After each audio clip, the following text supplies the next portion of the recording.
और कांग्रेस की तरफ से हरियाणा में अभियान चलाया गया है। हरियाणा मांगे हिसाब। बीजेपी से बीजेपी सरकार के 10 साल के कार्यकाल का हिसाब कांग्रेस के नेता मांग रहे हैं। दीपेंद्र हुड्डा लगातार इस यात्रा का नेतृत्व कर रहे हैं और इस अभियान को आगे बढ़ा है। उन्होंने एक बार फिर बीजेपी पर निशाना साधा और कहा कि बीजेपी से हमने 15 सवाल पूछे।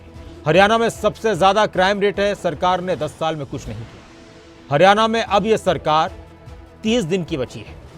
आखिरी महीने में घोषणाएं सिर्फ छलावा हैं। बीजेपी ने कुछ दिया है तो उसके आधार पर वोट मांगे। दीपेंद्र हुड्डा का सरकार पर निशाना। हरियाणा मांगे हिसाब, क्योंकि बीजेपी सरकार से हमने 15 सवाल पूछे एक महीने पहले।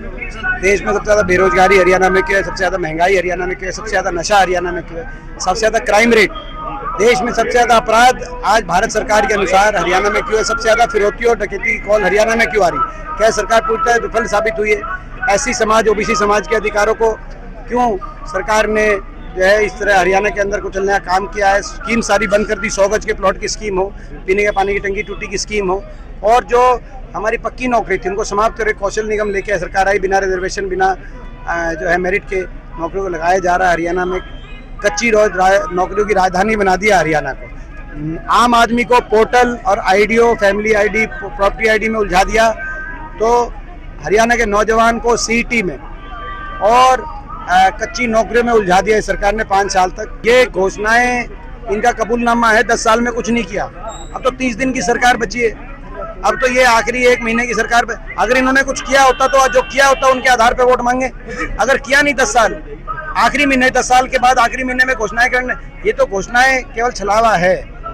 10 साल नहीं किया, ये कबूलनामा है कि भाई हम ये मानते हैं कि हमने 10 साल में भट्टा बिठा दिया। अब आखिरी 1 महीने में कांग्रेस की जो घोषणा होगी उसकी कॉपी करके हम करेंगे। पहले क्यों नहीं किया भाई? अब ये 500 रुपये सिलेंडर बोल रहे हैं।